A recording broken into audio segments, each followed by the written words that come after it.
দেখুন, চারিদিকে দুর্নীতি, পাচার, প্রতারণার ভুরি ভুরি অভিযোগ, বোমা, বন্দুক, অস্ত্রের ছড়াছড়ি। ভাবতে পারেন, ছাত্রের হাতে উঠে আসছে পেনের বদলে অস্ত্র, তা আবার ভরা ক্লাসরুমে। দেখুন দক্ষিণ দিনাজপুরের স্কুলে ঠিক কি কাণ্ড ঘটেছে।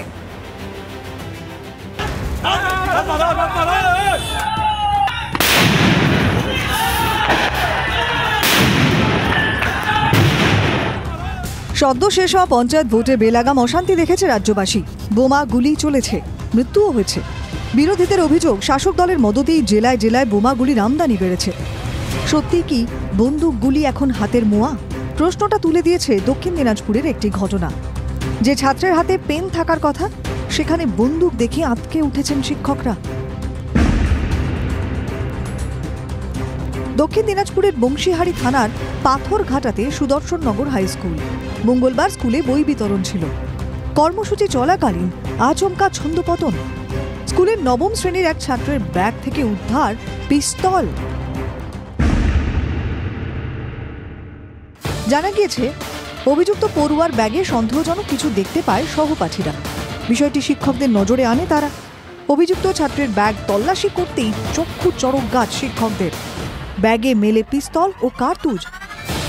পড়ুয়ার ব্যাগে পিস্তল দেখেই বংশীহারি থানায় খবর দেয় স্কুল কর্তৃপক্ষ।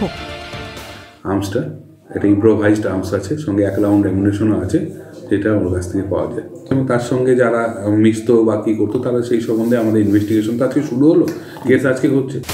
যে পড়ুয়ার ব্যাগে বই, খাতা, পেন, পেন্সিল থাকার কথা, সেখানে আগ্নেয়াস্ত্র দেখে ভয়ে কাঁটা পড়ুয়া থেকে শিক্ষকরা। প্রথমে বুঝতে পারিনি, আমি ভাবছি যে সুপারি কাটার যন্ত্রগুলো ওরকম, ভয়ে ভীত হয়ে পড়লাম। এটা ভাবা যায় বলুন? মানে দেখে আমি থোয়া হয়ে গেলাম, যে আমার হাত পা কাঁপছিল তখন। কি ব্যাপার? এই ব্যাপারে আমরা একটা জেনারেল মিটিং ডাকছি শুক্রবার 1:30টায়। কারণ ওই ধরনের আরো দুষ্কৃতী কোনো ছেলে যদি থাকে বা কিছু থাকে, ওই জন্য স্কুলেই ছাত্রের ব্যাগে আগ্নেয়াস্ত্র উদ্ধার হওয়ায় আতঙ্কে অভিভাবকরাও। যখন এই খবর শুনতে পেলাম তো আতঙ্কিত। ছেলের মা বলছে স্কুলে যাইতে হবে না, আগে মাস্টারদের সামনে বলো ও কার সঙ্গে রাগ আছে, কাকে মারতে যায়, কাকে মেরে দিবে। প্রচন্ড আতঙ্কিত, ভয় লাগছে। এ নিয়ে রাজ্য সরকার এবং তৃণমূলকে কটাক্ষ করতে ছাড়েনি বিজেপির রাজ্য সভাপতি সুকান্ত মজুমদার। স্কুলের ভেতর থেকে যদি লোডেড আগ্নেয়াস্ত্র পাওয়া যায়, তাহলে রাজ্যে কত আগ্নেয়াস্ত্র জমে গেছে সেইটা পরিষ্কার বোঝা যাচ্ছে। এবং মনে হচ্ছে লোকসভা ভোটকে কেন্দ্র করে মমতা বন্দ্যোপাধ্যায় এবং তার দলবল এগুলো করছে।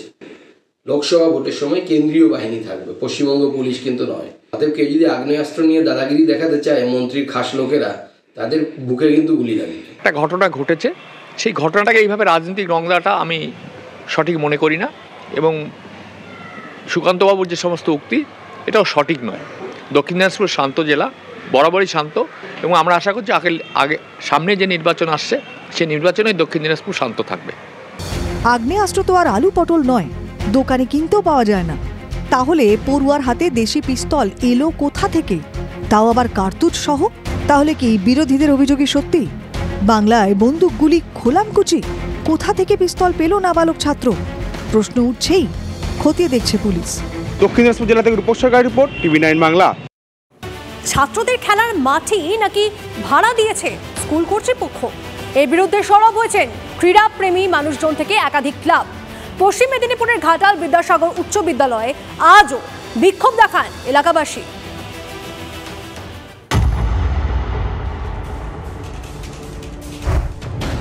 এটি ঘাটাল বিদ্যাসাগর উচ্চ বিদ্যালয়ের নিজস্ব খেলার মাঠ, এলাকাবাসীর প্রাণকেন্দ্র। শুধু স্কুলের ছাত্রছাত্রীরা নয়, সকাল বিকেল ঘাটাল শহরের অনেক ক্লাব, স্থানীয় ছেলেমেয়েরাও খেলাধুলো করে। অভিযোগ, সেই খেলার মাঠের একাংশ 2 মাসের জন্য অস্থায়ীভাবে ভাড়ায় দেওয়া হয়েছে একটি জুতোর দোকানকে। খেলার মাঠ কিভাবে ভাড়া হলো? প্রতিবাদ জানিয়ে স্কুলের প্রধান শিক্ষক থেকে মহকুমা শাসক, পুরসভার কাছে লিখিত অভিযোগ জানিয়েছেন এলাকাবাসী। স্কুল মাঠটাকে যদি বাণিজ্যিক পারপাসে ইউজ করতে হয়, তাহলে আমাদের বক্তব্য হচ্ছে ছুটির দিনে বিয়ে বাড়ি ইত্যাদির পারপাসে, অনুষ্ঠানের পারপাসে দিয়ে তারা যেমন পয়সা ইনকাম করে, তাহলে আমি জানবো যে হ্যাঁ, স্কুলটা আর পড়াশোনার জায়গা নেই বা মাঠটাকে খেলার আর জায়গা নেই। এরা টোটালি বাণিজ্যিক ভাবে ব্যবহার করছে। এটা শুধু জুতো দোকানকে ভাড়া দেয়নি, ঘাটালবাসীকে জুতো মারা সমান হয়ে গেছে। আজকে যুব সমাজ একেই খেলা থেকে দূরে সরে যাচ্ছে। তবুও যেটুকু আমরা চেষ্টা করে যেটুকু ছেলে মেয়েরা খেলাধুলা করছি, তাতে যদি আজকে মাঠ যদি না থাকে, খেলার যদি ব্যবস্থা না থাকে, তাহলে আমরা তারা খেলবে কোথায়? প্রধান শিক্ষক স্পষ্ট জানিয়ে দেন টাকার জন্য ভাড়া দেওয়া হয়েছে। আর্থিক সংস্থানের জন্য ম্যানেজমেন্টের ভাবনা থেকে যে ডিসিশন হয়েছে, ম্যানেজমেন্ট যেটা ভেবেছে, এটা তো আমার ব্যক্তিগত কোনো সিদ্ধান্ত নয়। ম্যানেজমেন্টের ডিসিশনের উপর দাঁড়িয়ে এটা নির্দিষ্ট জুতা কোম্পানিকে 60 দিনের জন্য বোধহয় ওদের ওই রিডাকশন সেলের জন্য দেওয়া হয়েছে। প্রধান শিক্ষক যাই বলুন না কেন, ছেলে মেয়েদের খেলার মাঠের একাংশ দখল করে জুতোর দোকান মানতে পারছেন না এলাকাবাসী। ঘাটাল থেকে অসীম বেরার রিপোর্ট, TV9 বাংলা।